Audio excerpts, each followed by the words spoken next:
the virtuous woman. Amen.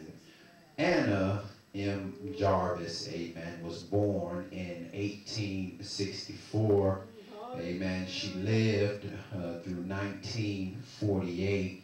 Amen. She first suggested the national observance of an annual day honoring all mothers because she had loved her own mother so dearly.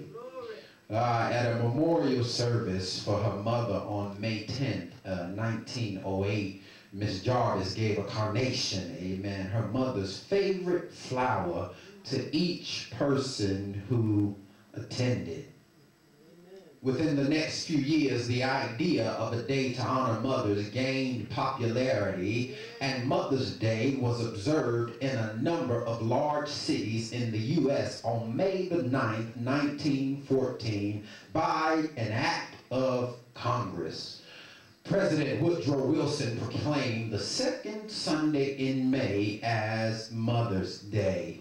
He established the day as a time for public expression, amen, of our love and reverence for the mothers of our country. Amen. By then it had become customary to wear white carnations to honor departed mothers and red to honor the living, a custom that continues to this day. Amen. Society on a broad scale has often put a lot of emphasis on what has become known as deadbeat dads. Amen. These are the men, amen, that don't qualify as fathers, but more specifically qualify as sperm donors. Amen. I'm sure if I were to take inventory today, many of the single moms would say that their baby daddy was just that. Amen. My baby's daddy. Amen. He qualifies as the daddy, but he doesn't qualify as the father. Amen. But I didn't rise to deal with the baby daddy drama on today,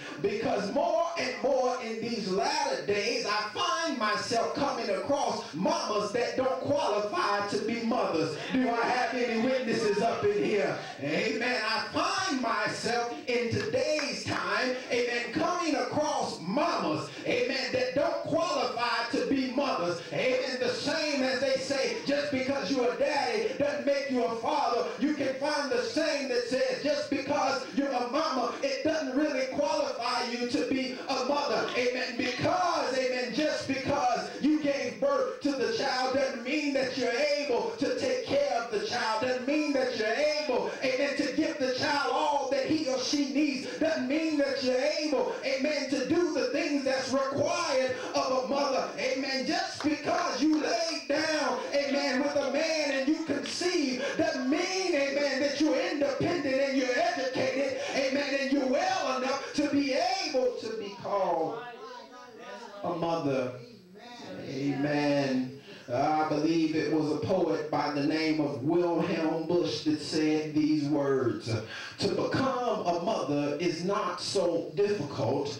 On the other hand, being a mother is very much so. Amen. It's not hard to become a mother. Amen. And the real problem, amen, doesn't start till after you have become a mother. Amen. You think, amen, the 9 months, amen, and 3 different trimesters of pain that you have been through really justifies, amen, your stance, but that doesn't even touch, amen, the rest of your life and the things that you're going to have to go through in dealing with, amen, having another child or having a son or daughter that you now have to look after. Amen. And in most cases, amen, you hadn't even got to the point in your life where you're able to look after yourself. And now you find yourself trying to look after somebody else. Amen. It is easy to become a mother, but often the responsibility that comes with having children is not fully understood.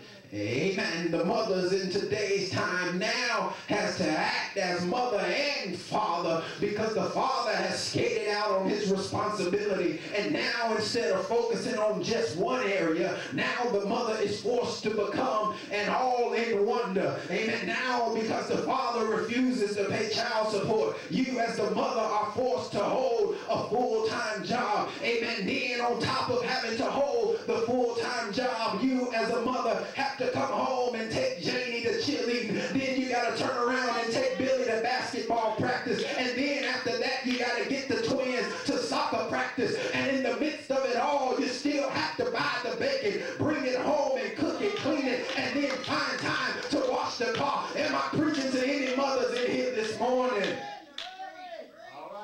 Amen. Parents have a serious responsibility in raising their children in the nurture and admonition of the Lord, as Ephesians 6:4 stated. Children face serious problems in general in our society, and sadly, amen, I'm coming to find out, Brother Greg, that there is a little difference, amen, among professing Christians. I found out, amen, that we as Christians, amen, aren't doing any better, amen, than those that are in the world. Amen. We as Christians, amen, are messing up even more now, amen, than those that are living in sin, those that are not coming to church, those that don't know nothing about the Lord. Amen. But we're supposed to be the ones setting an example. And I found out, amen, that the example that we're setting, amen, is that we're telling the world that it's all right, amen, to have babies out of wedlock. It's all right to get a divorce. It's all right, amen, to live the life, amen, the way that we choose to live it. One real problem for children is divorce. The national rate of divorce is 33%. And a Barna Group survey found that 32% of those Christians who say they are born again, baptized believers, sanctified by the blood of the Lamb, have been divorced.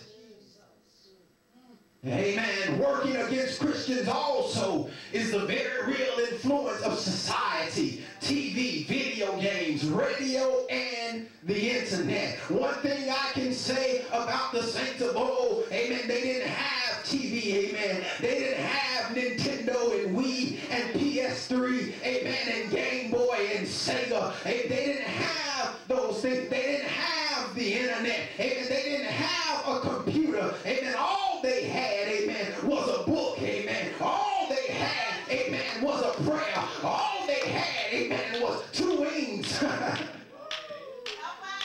Amen. But because mama prayed, because daddy prayed, because our ancestors and our forefathers and our foremothers have prayed, God has taken us to another level. Amen. If you want to know what another level is, I dare you to venture back to 1959 and 1960. Amen. When they didn't have air conditioner in cars. Amen. When they didn't have radio in cars. When they didn't have bucket seats and leather interior and automatic, y'all don't want to talk to me this morning, and automatic windows. If you really want to see what the next level is, every time you get in your car and you don't have to use a clutch, amen, with every time you get in your car and you don't have to manually roll down your window, every time you get in your car and you can flip to V103, you can flip to 97.5, you can flip to 107.